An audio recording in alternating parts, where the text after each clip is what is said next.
Muy buenas tardes, amados amigos y hermanos presentes en esta dedicación de este lugar para la adoración a Dios y para escuchar su palabra en este tiempo final. Toda dedicación de un templo es tipifigura del templo de Dios, del templo de Jesucristo, el cual Él está construyendo de etapa en etapa, de edad en edad, y es también tipo y figura del templo que está en el cielo. Y ahora veamos la dedicación de un templo que fue fabricado, construido, y en donde no se escuchó ruido de martillos. Y ahora vean ustedes, fue una construcción muy especial porque no se escuchó ruido de martillos.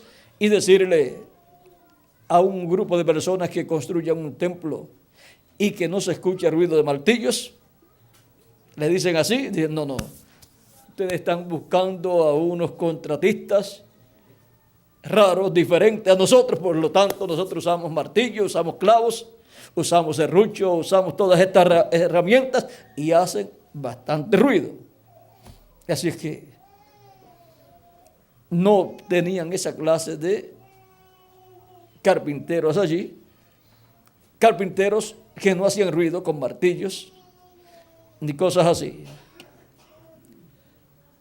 Traían ya todo listo y lo iban colocando, ensamblando. Y ahora vamos a ver aquí cuando el rey Salomón dedicó ese templo. Recuerden que un templo sin lugar santísimo, estos templos que eran construidos en medio del pueblo hebreo, sin lugar santísimo no sería un templo, porque el lugar santísimo es donde está la presencia de Dios. Y ahora veamos en el capítulo 8, Primera de Reyes, capítulo 8.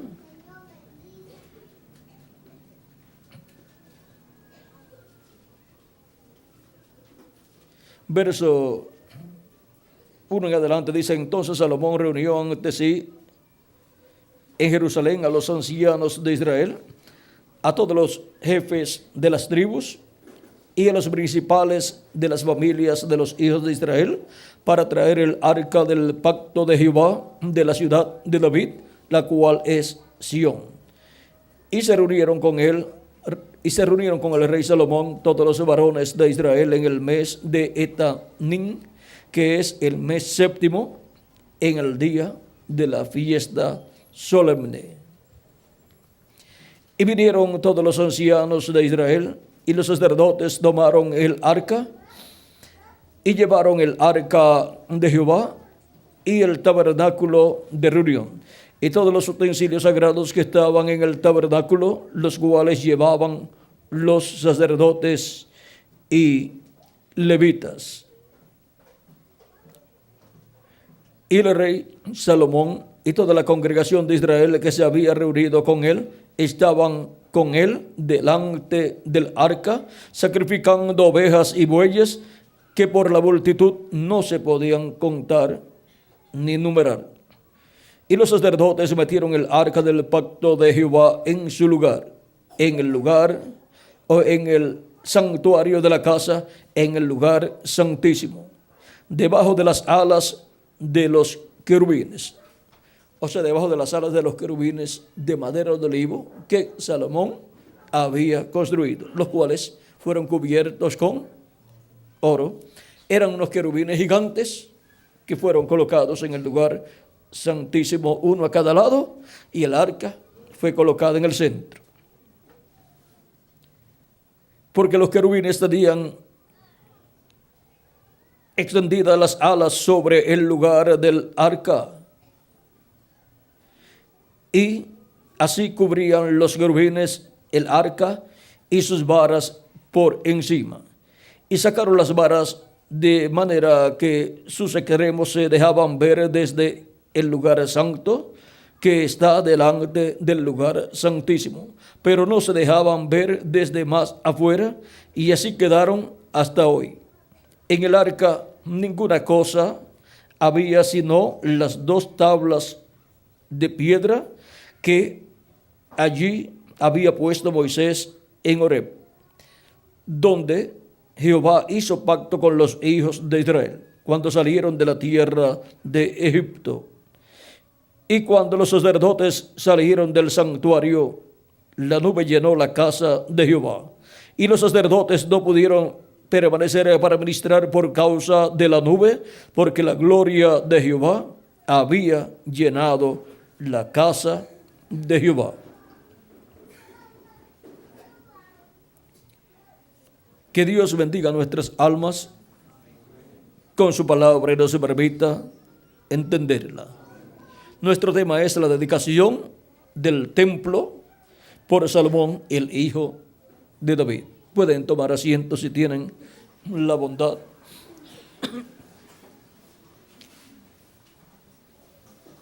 La primera dedicación de un templo para Dios la realizó el profeta Moisés. Por orden divina, Dios le mostró el plano divino.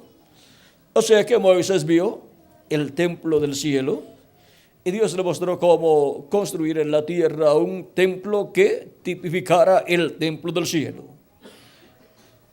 Y Dios le mostró todos esos símbolos que él tenía que colocar en ese tabernáculo, y le dijo cómo hacer ese tabernáculo, qué le pondría por techo, qué le pondría por paredes, qué le pondría por piso, y así por el estilo, y las cosas que estarían dentro de ese templo.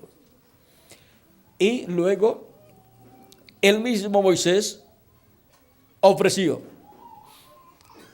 el sacrificio del becerro o becerra bermeja, y luego ofreció también el sacrificio del macho cabrío. Y ven ustedes, llevaron allá dentro del lugar santísimo, llevó dentro del lugar santísimo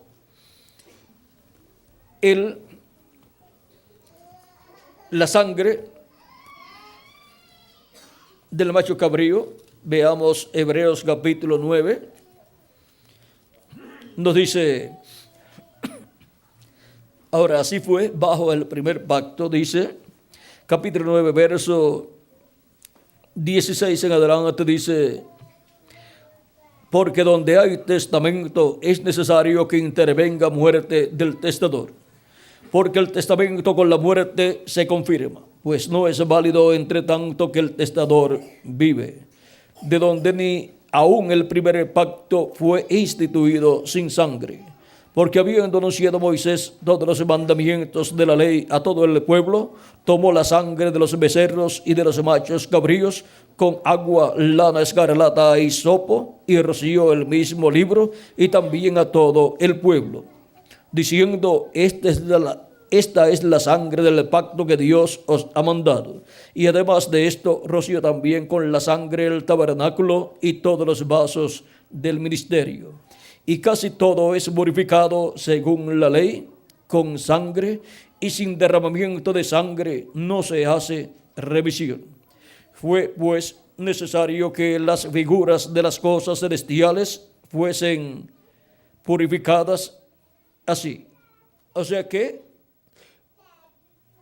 todos aquellos símbolos que estaban allí dentro del templo, o sea, todas las cosas que Moisés allí hizo, son nada menos que los tipos y figuras de las cosas celestiales, de las cosas del cielo. Por eso el tabernáculo que construyó Moisés representa el templo celestial y también representa a la iglesia del Señor Jesucristo, porque la iglesia del Señor Jesucristo es un templo espiritual. Dice Pues fue pues necesario que las figuras de las cosas celestiales fuesen purificadas así, pero las cosas celestiales mismas con mejores sacrificios que estos. Las cosas celestiales serían purificadas con sangre, pero no con sangre de un animalito, sino con la sangre preciosa de nuestro amado Señor Jesucristo. Y por eso, siendo que los miembros de la iglesia del Señor Jesucristo vienen del cielo, vienen de la séptima dimensión, sus almas vienen de la séptima dimensión y pasan por este planeta Tierra, donde tienen un cuerpo mortal, corruptible y temporal, y por consiguiente han aparecido en un valle de sombra y de muerte, en donde cada alma de Dios tiene que agarrarse de la vida eterna que es Jesucristo, porque de otra forma pierde su vida, pierde la vida eterna, se le escapa la vida eterna. Pero así como hubo un sacrificio para los primogénitos que estaban en Egipto, para la ocasión en que la muerte vendría sobre todo los primogénitos en Egipto, allí estaba el sacrificio del Cordero Pascual y la sangre aplicada sobre el dintel de los postes de los hogares de los hebreos, para que no murieran los primogénitos del pueblo hebreo. Y para que no mueran los primogénitos del Israel celestial, los primogénitos del cielo, los primogénitos de la casa de Dios, la casa del cielo, la familia del cielo, para que no mueran, la sangre del Cordero Pascual de Jesucristo nuestro Salvador ha sido derramada en la tierra y ha sido colocada sobre el dintel de la puerta de nuestra alma en nosotros como individuos, para que la muerte no entre a nuestras almas y podamos vivir eternamente. Y también en la casa de Dios, que es la iglesia como cuerpo místico de creyentes, ha sido colocada la sangre de Jesucristo, el Cordero de Dios. Ahí la puerta, y la puerta es Jesucristo, nuestro Salvador. Ahí está la sangre que nos protege para que no muramos, para que la muerte no pueda llegar a nosotros, sino que permanezcamos con Cristo, porque el que entra por esa puerta, el que por mí entrare, será salvo, dice el Señor Jesucristo. Él es la puerta del redil de las ovejas, y el redil de las ovejas es la iglesia del Señor Jesucristo, y en esa puerta está la sangre de redención, la sangre que impide que la muerte entre a esa casa, porque esa casa está llena de vida eterna, la cual nos da Jesucristo nuestro Salvador. Y ese es el único lugar seguro, estar en la casa de Dios, entrando por la puerta que es Jesucristo nuestro Salvador. Y eso es estar en Cristo, porque Cristo es su iglesia también, así como un grano de trigo cuando es sembrado, nace, y lo que aparece no es un grano de trigo, es una planta de trigo. Y esa planta de trigo es el grano de trigo convertido en planta de trigo para llevar muchos granos de trigo.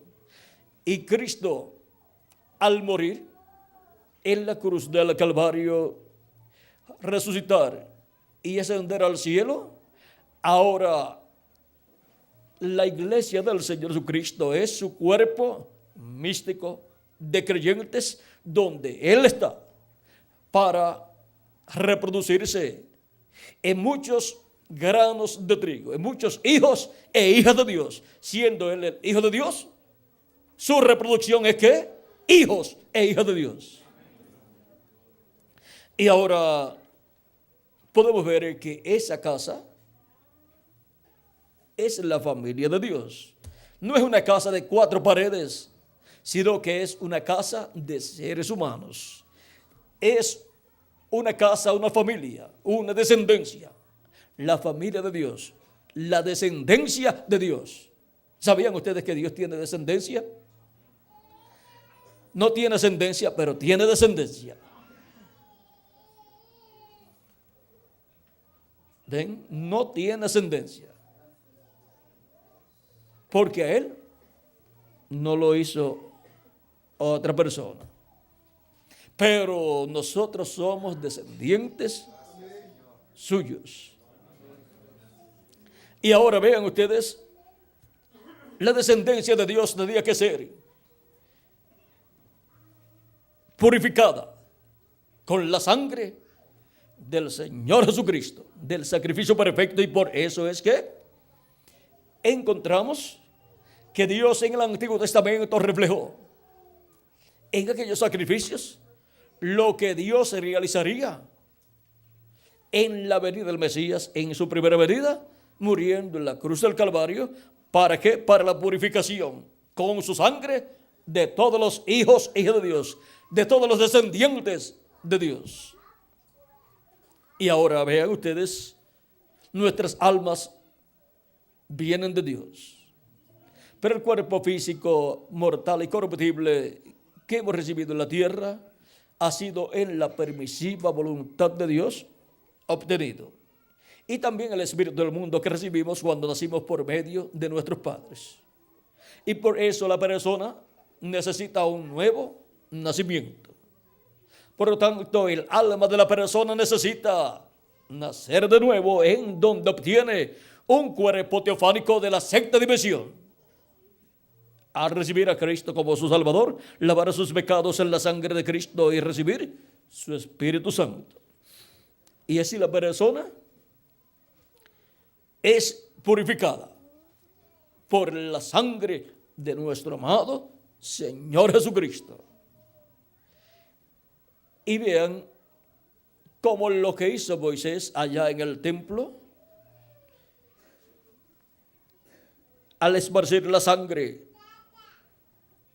de los becerros bermejos o becerro bermejo y del macho cabrío, esparcir la sangre sobre todo lo que estaba allí.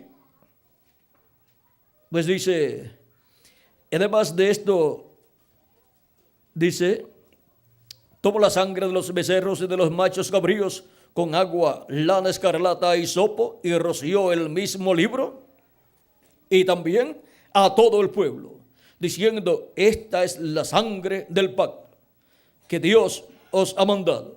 Y además de esto, roció también con la sangre el tabernáculo y todos los vasos del ministerio. Y casi todo es purificado según la ley con sangre. Y sin derramamiento de sangre no se hace remisión. Fue pues necesario que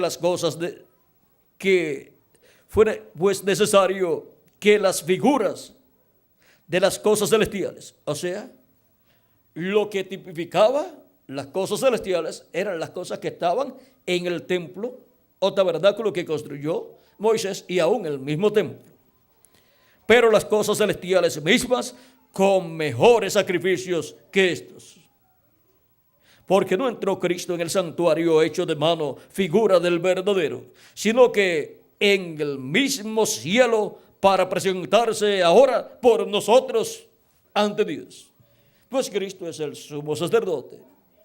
Siendo el sumo sacerdote, no del templo terrenal, por eso cuando murió, no presentó su sangre en el templo que estaba allí en Jerusalén, sino que la llevó al lugar santísimo del templo de Dios en el cielo, y allí se presentó por nosotros, para interceder por nosotros, para reconciliarnos con Dios.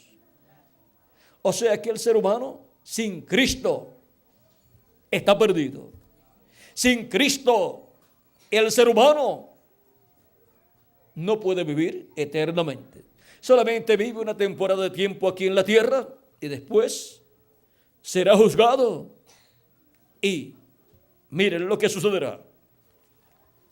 Vamos a leer en San Juan capítulo 3, a esta verdad bíblica todo ser humano se tiene que enfrentar.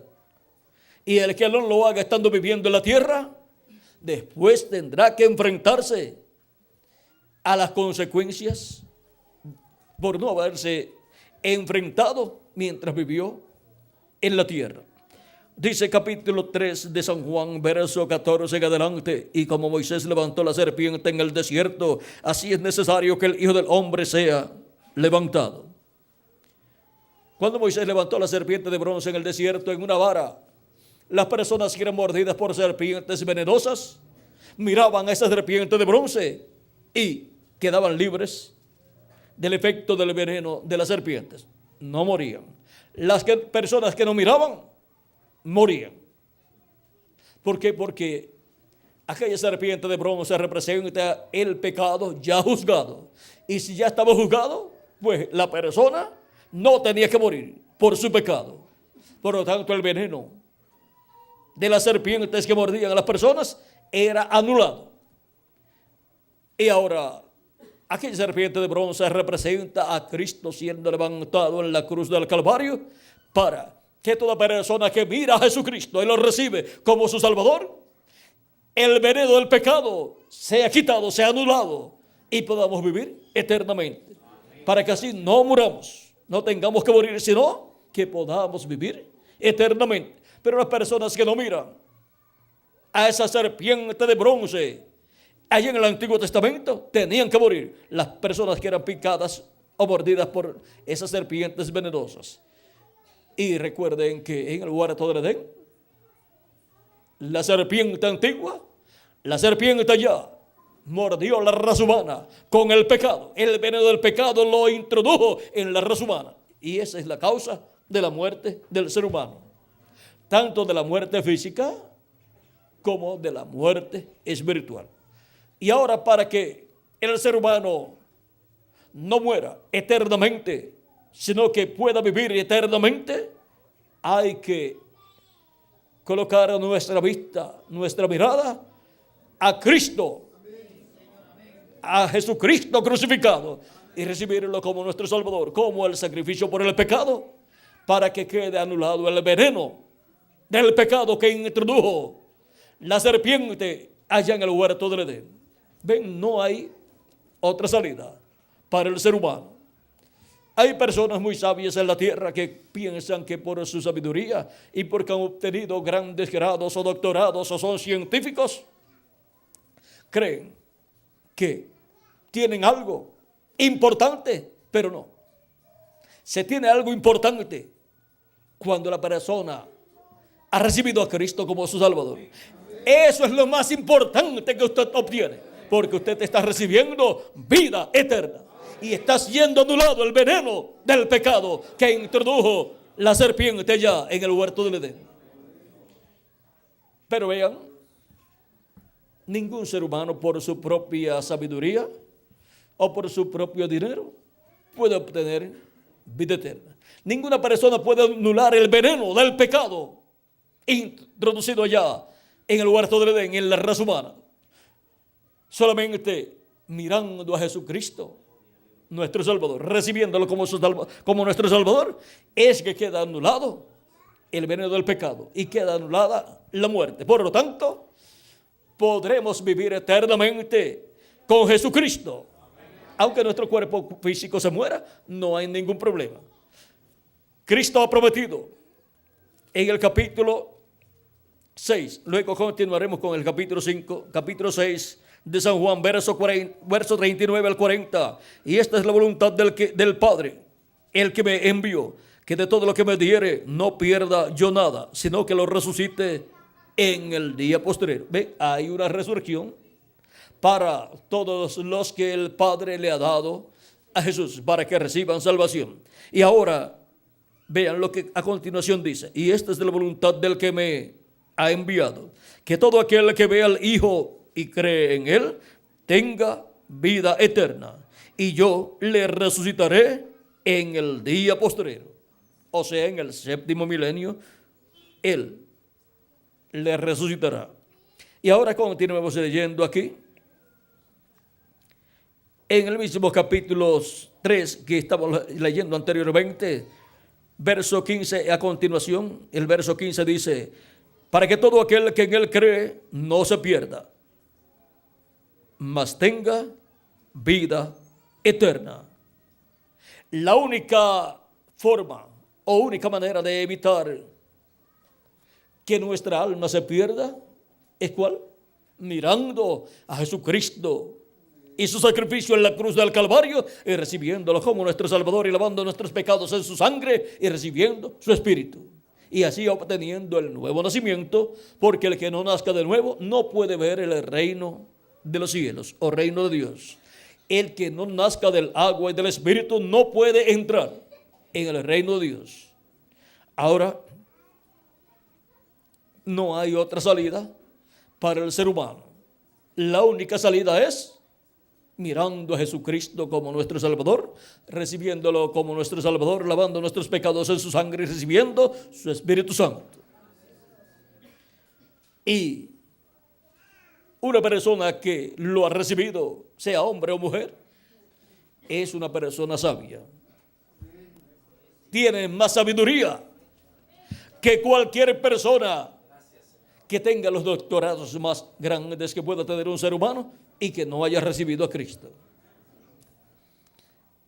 Porque tiene la sabiduría del cielo, la sabiduría de Dios, para recibir a Cristo como su Salvador, y ahí quedar anulado el veneno del pecado y quedar anulada la muerte y la sentencia de muerte.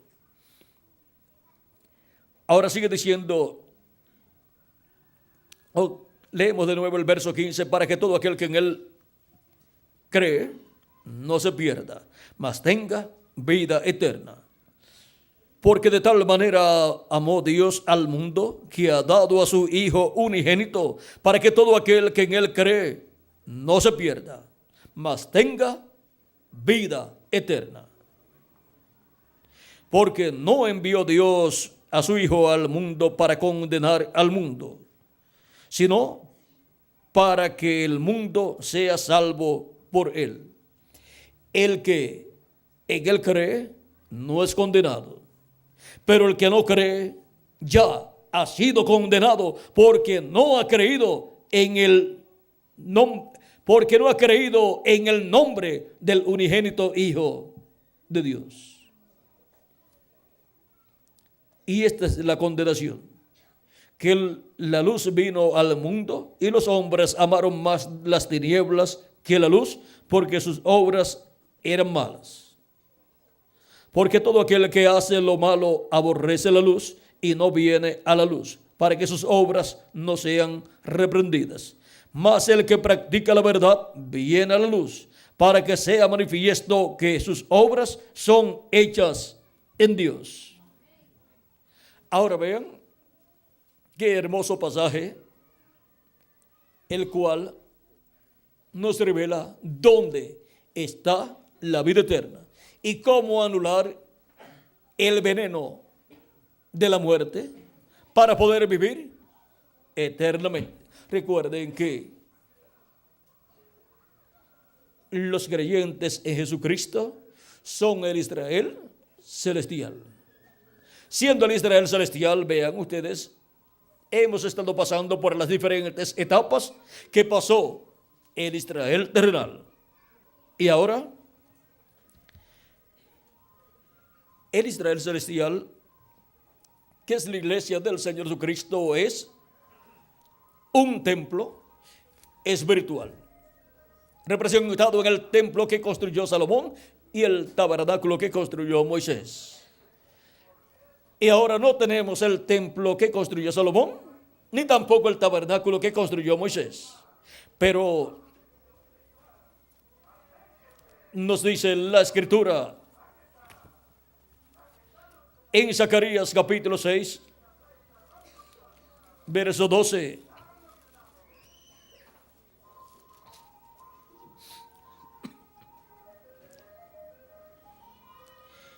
Y le hablarás diciendo, así ha hablado Jehová de los ejércitos, diciendo, he aquí el varón cuyo nombre es el renuevo, el cual brotará de sus raíces y edificará el templo de Jehová.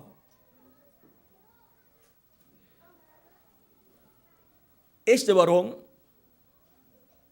del cual hablo aquí es Cristo, pero está representado en Zorobabel, un descendiente del rey David. Siendo Zorobabel un descendiente del rey David, está tipificando a Cristo, al hijo de David. Y con la restauración que se llevó a cabo allá en Jerusalén del templo, está tipificando la construcción del templo que Jesucristo llevará a cabo por creación divina. Y ese templo que Jesucristo construirá es su iglesia, un templo espiritual. Y ahora encontramos que viene la creación de una nueva raza. Recuerden que Dios creó al ser humano para que el ser humano sea templo de Dios, para Dios habitar en el ser humano y para tener compañerismo con el ser humano. Y ahora Cristo, así como Adán es el primero, la cabeza de la creación que cayó, o sea, de esa creación antigua de la raza humana, ahora el segundo Adán, que es Jesucristo, es la cabeza, el principio de esa nueva creación. En Apocalipsis capítulo 3, verso 14 nos dice que Jesucristo es el principio de la creación de Dios. Y esa creación de Dios es la iglesia del Señor Jesucristo. Él es la cabeza. Él es el principio de esa nueva raza. Es una nueva raza la que Cristo está creando. Por eso, lo que se realiza en la vida de la persona cuando recibe a Cristo como su Salvador y lava sus pecados en su sangre y recibe su Espíritu, es una obra de creación. Y obtiene un cuerpo eterno y teofánico, un cuerpo angelical de la sexta dimensión. Y ya entró a vida eterna la persona. Ya tiene un cuerpo eterno de la sexta dimensión. Ya el alma de esa persona ha obtenido un cuerpo teofánico de la sexta dimensión. Y pronto obtendremos el cuerpo físico eterno y glorificado e inmortal. Un cuerpo igual al cuerpo de Jesucristo. Y físicamente entraremos a vida eterna también. Y entonces estaremos como inmortales, no solamente en nuestra alma, y no solamente en nuestro espíritu teofánico, sino también en nuestro cuerpo que tendremos, el cual será un cuerpo glorificado igual al cuerpo de nuestro amado Señor Jesucristo. Hay tres clases de cuerpos: cuerpo físico, cuerpo angelical y cuerpo glorificado. Y hemos de obtener el cuerpo glorificado muy pronto. Y ahora, siendo que somos miembros del cuerpo místico de Cristo, o sea, de la casa de Dios, la familia de Dios, la descendencia de Dios, ese es el templo de Dios. Y ahora ese templo lo ha estado construyendo, lo ha estado creando nuestro amado Señor Jesucristo, viniendo en Espíritu Santo de etapa en etapa y llamando y juntando a sus escogidos en cada edad, y así construyendo cada parte de su iglesia. En cada edad crea esa edad, llamando y juntando a los escogidos de esa edad por medio de la manifestación de Cristo en el Espíritu Santo a través del mensajero de cada edad. Y así va creciendo el templo espiritual de Cristo en la construcción que Cristo está realizando.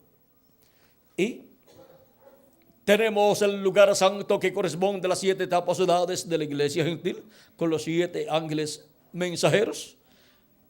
En el candelabro está representado el cuerpo místico de Cristo de las 7 edades, con los 7 ángeles mensajeros. Pero luego de las 7 etapas y los 7 ángeles mensajeros, viene la edad de la piedra angular. Y así como hubo un territorio donde se cumplió cada edad, hay un territorio donde se cumple la edad de la piedra angular, que es la edad del lugar santísimo, de ese templo espiritual de Jesucristo. Y las buenas noticias para nosotros son que es en la América Latina y el Caribe donde Jesucristo está creando, construyendo el lugar santísimo de su templo espiritual, con piedras vivas, con seres humanos. Y Él es el príncipe que construiría, que crearía ese templo para Dios.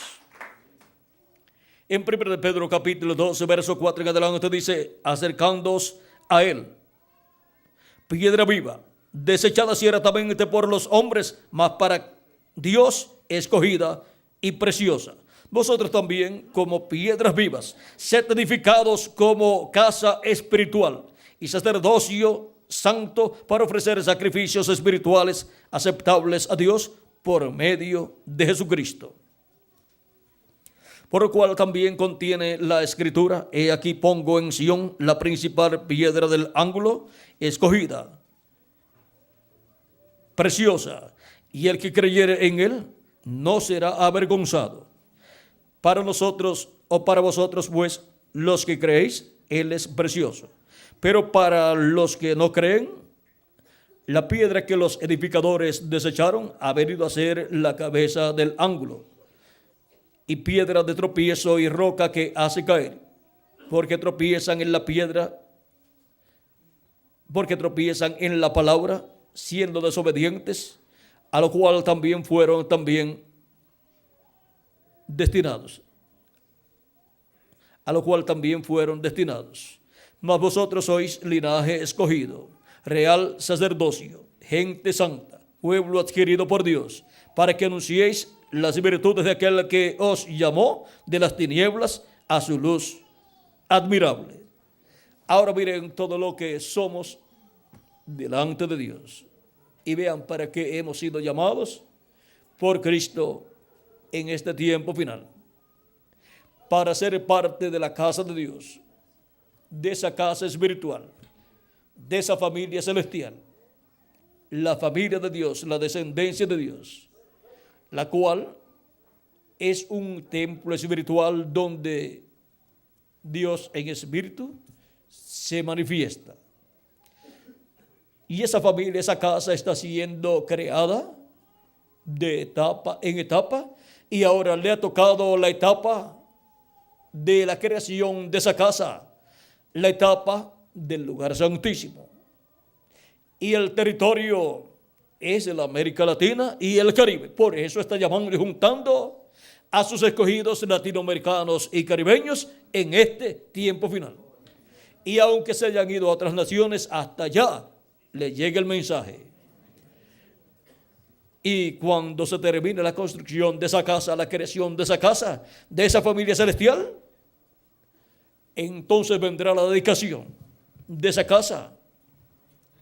Y Cristo, el príncipe descendiente del rey David, será el que se manifestará y dedicará a Dios esa casa para morada de Dios en Espíritu Santo en toda su plenitud. De lo cual también nos habló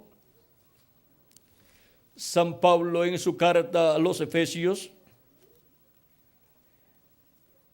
capítulo 2, verso 19 al 22, donde dice: así que ya no sois extranjeros ni advenedizos, sino conciudadanos de los santos y miembros de la familia de Dios. ¿Saben lo que significa ser un miembro de la familia de Dios? Eso significa ser un hijo o una hija de Dios. Y eso significa que si Él es rey, entonces somos hijos de un rey, del Rey de Reyes y Señor de Señores. Y por consiguiente pertenecemos, vamos a decirlo, a la realeza del cielo, a la realeza de los cielos y de la tierra. Y eso significa que el gobierno del universo completo está en las manos de Dios y de su familia. Jóvenes, cuando ustedes se enamoran de una creyente y se casan, usted consiguió una princesa, una hija del Rey Celestial. Y ustedes, jovencitas, consiguieron un príncipe, un hijo del Rey Celestial. Y cuando estemos en el reino milenial, comprenderemos mucho mejor lo que significa conseguir, un joven conseguir una princesa y una joven conseguir un príncipe. Pues estaremos como reyes y sacerdotes en el reino milenial. Ahora, vean ustedes, somos miembros de la familia de Dios, de la realeza. Tenemos sangre de Cristo. Dicen que las personas de la realeza tienen sangre azul. Le llaman así, aunque la sangre es roja siempre. Pero como dicho, pues usan ese dicho. Nosotros tenemos la sangre de Jesucristo, nuestro Salvador. Y por consiguiente, somos de la realeza celestial. ¿Cómo vamos a ser reyes si no pertenecemos a la realeza? ¿Ven? Entonces, al pertenecer a Cristo y haber nacido por medio de Cristo en la casa de Dios, en la familia de Dios, somos descendientes de Dios y por consiguiente herederos de Dios y coherederos con Jesucristo, nuestro Salvador. Por lo tanto, siendo herederos, Él nos ha hecho reyes y sacerdotes, nos limpió con su sangre preciosa, nos redimió con su sangre y nos ha hecho para nuestro Dios reyes y sacerdotes. Y en el reino milenial estaremos gobernando, reinando con Él. Y para el reino milenial los reinos de este mundo serán de nuestro amado Señor Jesucristo y de su pueblo, porque el reino será dado al pueblo de los santos y el pueblo de los santos es la iglesia del Señor Jesucristo. Ahora continuemos aquí leyendo, dice, y miembros de la familia de Dios, edificados sobre el fundamento de los apóstoles y profetas, siendo la principal piedra del ángulo Jesucristo mismo, en quien todo el edificio, ¿ven? Es un edificio, pero un edificio humano, un edificio compuesto por los miembros de la iglesia de Jesucristo, en quien todo el edificio bien coordinado va creciendo para ser un templo santo en el Señor. Ese es un templo espiritual, en quien vosotros también sois juntamente edificados para morada de Dios en el Espíritu. Para Dios morar en nosotros, en el Espíritu Santo, en toda su plenitud. Ya con el nuevo nacimiento, recibir a Cristo como nuestro Salvador, lavar nuestros pecados en su sangre, recibir su Espíritu, recibimos las primicias del Espíritu. Y en adición, recibiremos en el día postrero la plenitud del Espíritu. Al ser transformados, y entonces tendremos la doble porción. Las primicias, que es el cuerpo teofánico, y luego el cuerpo físico, y ese tendremos cuerpo teofánico de la sexta dimensión y cuerpo físico eterno y glorificado, igual al cuerpo de Jesucristo, y así seremos a imagen y semejanza de nuestro amado Señor Jesucristo. Y entonces lo veremos a Él en su cuerpo glorificado. Y así será dedicado el templo espiritual de Cristo. Y así como vino al tabernáculo que construyó Moisés y se llenó la casa de la presencia de Dios, y así como Salomón dedicó el templo a Dios y se llenó la casa de la nube de la presencia de Dios, así también la plenitud de Dios entrará a la iglesia de Jesucristo y tendremos a una iglesia adoptada con sus hijos en cuerpos eternos, en donde estará la manifestación de Dios en toda su plenitud. Y ahora Cristo en el día postrero dedicará a Dios esa casa que es su iglesia, para que Dios more en Espíritu Santo en toda su plenitud, tanto en el mensajero del día postrero como en todos los escogidos del día postrero, y también en los mensajeros de las diferentes edades, y también en los miembros de la iglesia de las diferentes edades.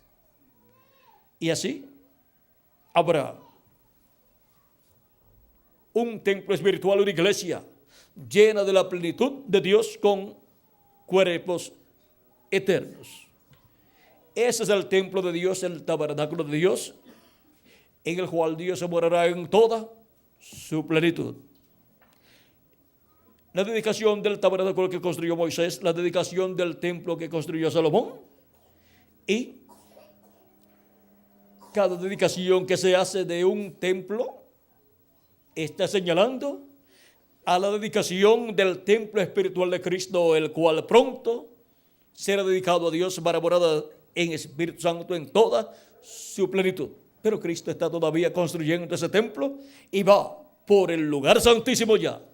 Y cuando entra hasta el último de los escogidos de Dios en el lugar santísimo, en esa parte del templo espiritual, que es la edad de la piedra angular, se habrá completado la construcción y será dedicado a Dios para que Dios more en toda su plenitud. Y Dios se manifestará en toda su plenitud en su iglesia. Todos tendremos un cuerpo eterno y glorificado. Ahora hemos visto lo que significa la dedicación de un templo para Dios. Pero estos templos terrenales son tipo y figura. O sea, representa eso que Dios va a hacer. Y esa dedicación. Que este lugar sea de bendición para todos los hijos e hijas de Dios. Y Dios aquí les hable directamente al alma de cada ser humano que esté al alcance de la palabra que salga de este lugar. Y que Dios siga añadiendo más y más personas a su cuerpo místico y siga trayendo más y más personas a este lugar para servir a Dios y escuchar su palabra. En el nombre eterno del Señor Jesucristo, amén y amén. Muchas gracias por vuestra amable atención, amados amigos y hermanos aquí presentes escuchando nuestro tema, la dedicación del templo por Salomón, el hijo de David. Y ahora el hijo de David, Cristo, es el que dedicará el nuevo templo, que es su iglesia.